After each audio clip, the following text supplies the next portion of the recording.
Que cherche à faire Jared Kushner, le gendre du président et membre du duo de négociateurs, en Albanie? Et comment son initiative a-t-elle été accueillie sur place?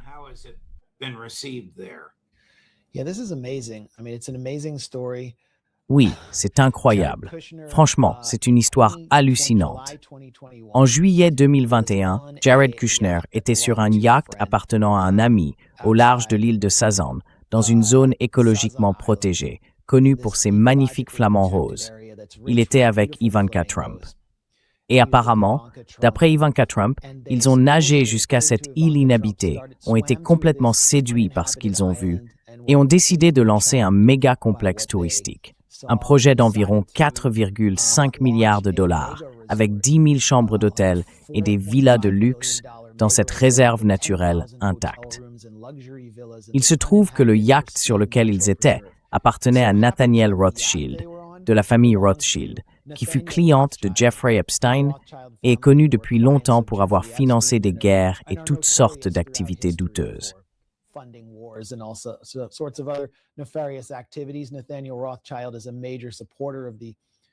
Nathaniel Rothschild est un fervent partisan de la guerre en Irak.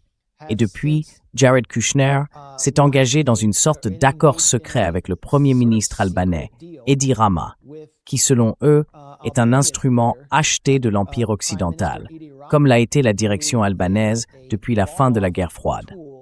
Par l'intermédiaire de ses partenaires d'affaires, ils cherchent à construire ce complexe touristique. Le public albanais n'en a eu connaissance que ce printemps, ou en mai, et ils ont lancé ce qu'ils appellent la révolution des flamants roses, pour défendre non seulement cette magnifique réserve naturelle, mais aussi leur souveraineté nationale. C'est un moment rare où les Albanais se soulèvent non seulement contre les États-Unis, mais commencent aussi à remarquer l'influence israélienne.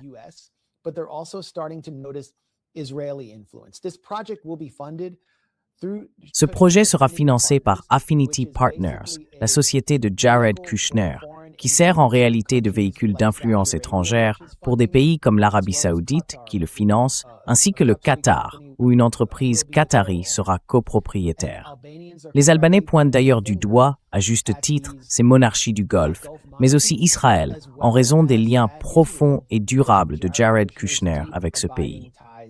Il faut aussi rappeler que l'île de Sazan est une ancienne base militaire soviétique, située dans un détroit très stratégique et remplie de bunkers nucléaires. Et aujourd'hui, c'est devenu à la mode, dans la classe des milliardaires, ce qu'on appelle la classe Epstein, d'acquérir leurs propres bunkers en prévision d'une guerre ou d'un énorme retour de bâton lié à leurs activités.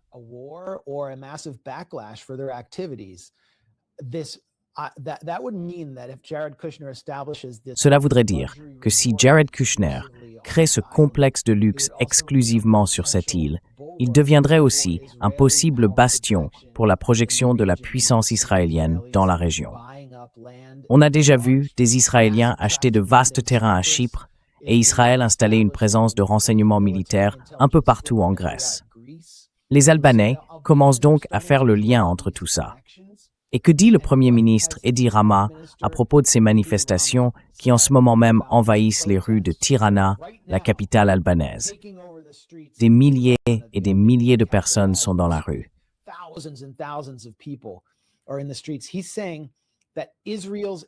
Il dit que les ennemis d'Israël sont derrière ces manifestations et qu'il fait face à une guerre hybride anti-israélienne. Alors, pourquoi dit-il ça? Parce qu'il a engagé son gouvernement et son pays très profondément dans une relation privilégiée avec Israël, en achetant d'énormes quantités d'armes à Israël, en intégrant leurs services de renseignement avec ceux d'Israël. Et tout ça semble faire partie du même projet de l'île de Sazan, lié à Affinity Partners, le projet de Jared Kushner. Ce projet Affinity Partners semble s'inscrire dans la logique du projet du Grand Israël, et beaucoup d'Albanais commencent à le remarquer. Wow. Franchement, je ne sais pas comment tout ça va se terminer, mon ami. Tu sais comment tout ça devrait se terminer. Ça devrait se terminer par une enquête pour agents étrangers sur Jared Kushner. C'est lui qui a fondé Affinity Partners, juste après avoir quitté la première administration Trump. Et ensuite, il a reçu 2 milliards de dollars de l'Arabie saoudite, sans jamais rapporter le moindre centime sur cet investissement.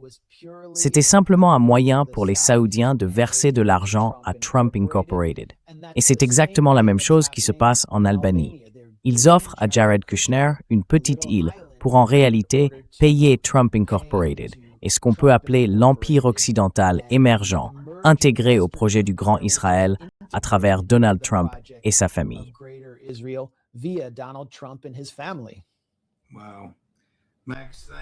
Waouh! Merci beaucoup, Max. J'aimerais ne pas te voir filer, on pourrait continuer à en parler. J'apprécie vraiment, comme toujours, ton analyse, mon ami. Je te souhaite le meilleur. On se retrouve la semaine prochaine. Merci beaucoup, monsieur le juge. Merci.